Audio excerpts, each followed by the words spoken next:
Hey, it's Skelemystyk. Not only do curveballs and great throws give you a bonus to experience when you're capturing Pokemon, but great throws themselves will also add to your capture chance. In this video, I'm going to show you how to throw a perfect curveball ending in a great throw every time.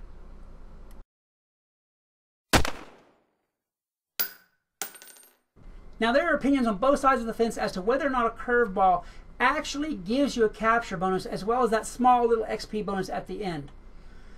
I have seen posts on Reddit saying one thing, I have seen posts on Facebook saying another. There are opinions in groups and it flies all around.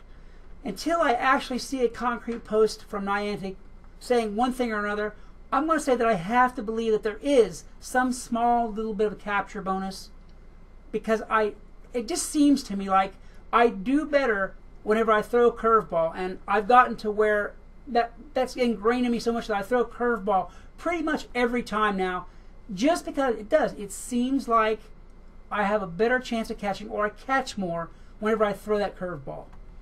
Now, this video is going to be primarily about the great throw, even though I'm going to touch briefly on the other two. There's the nice throw, where the colored circle around the Pokemon is at its maximum diameter. You pretty much plink or slam dunk one in there, and you get a nice little bonus at the end for making it inside the color circle on your capture.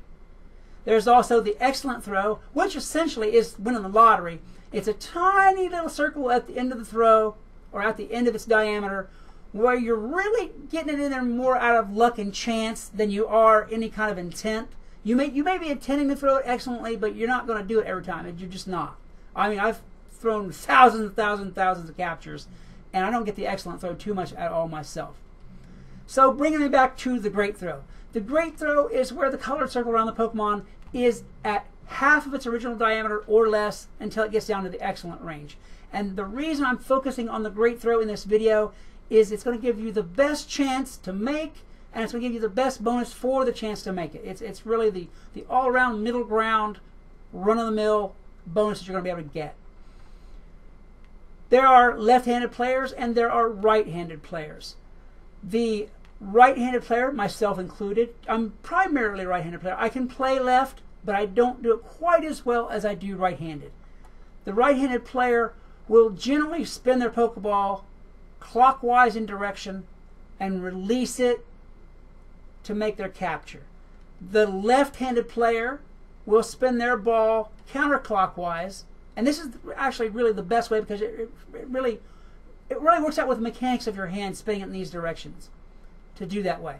Let me throw up three quick throws, three great throws, and I've slowed these clips down for you to kind of see what the ball is doing, what's going on with the ball. Even though I'm going to diagram this later, I want you to see these throws and see if you see what the common denominator is.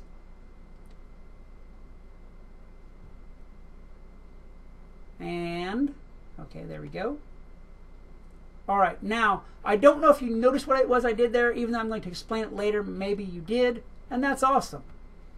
All right, let me throw up a quick left-handed throw.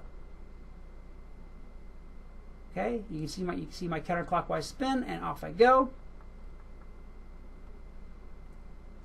All right, next what I want to put up just for a few seconds is some quick still shots of the colored circles around Pokemon, and then I'm going to explain all this and bring it all together for you.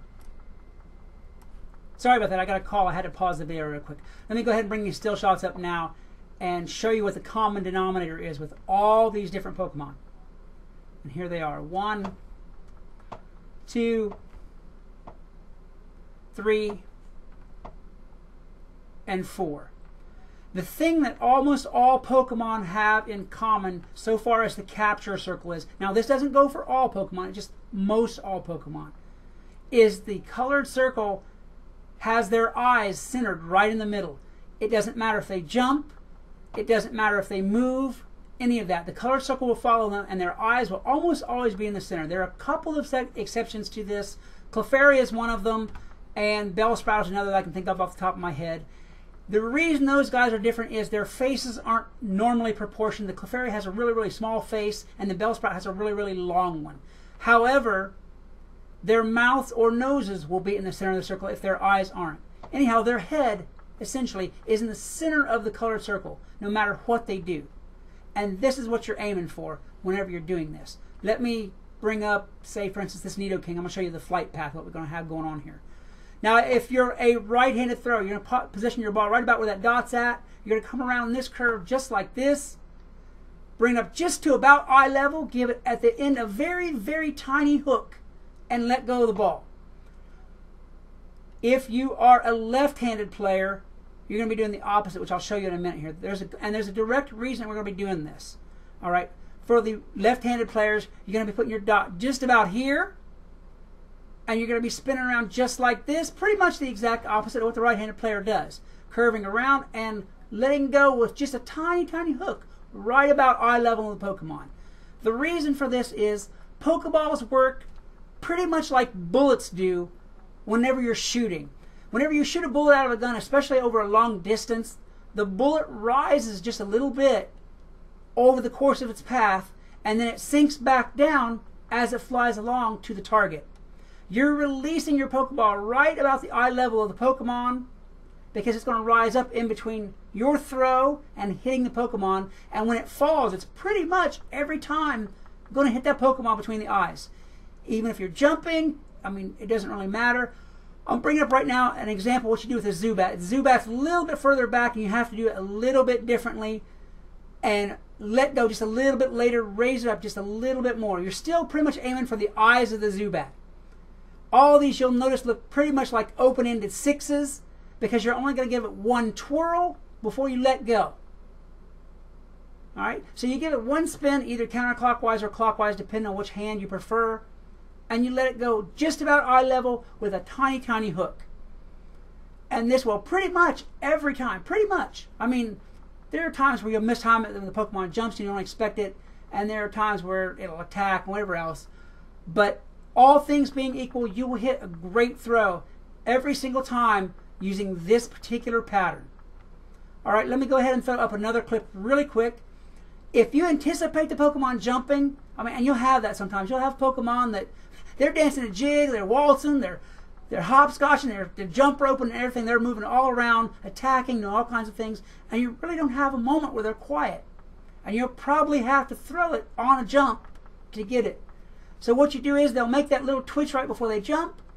You'll throw it high, just like you do with the Zubat, aiming for their eyes, and you'll probably catch them, just like I did with Clefairy, right between the eyes, and make your great throw anyway. Now this may take you a little while to learn for your hands or your fingers to get the muscle memory to make this exact throw every time, and you should expect that there will be a learning curve. But once you master this, you should be able to, without fail, make a great throw every time on a curveball shot. Guys, if you enjoyed this video, please hit that like button, a good hard smash, and as well subscribe and share. It's going to help me and the channel out a lot. Until next time, this is Skelemystyk reminding you that whatever else you do, always love the game. Peace! Hey, it's Skelemystyk. In most Pokemon gyms in the country, you're going to see the same Pokemon over and over as the top tier gym defenders. In this video, we're going to talk about team selection and strategies for taking these gyms down the easiest and fastest way possible.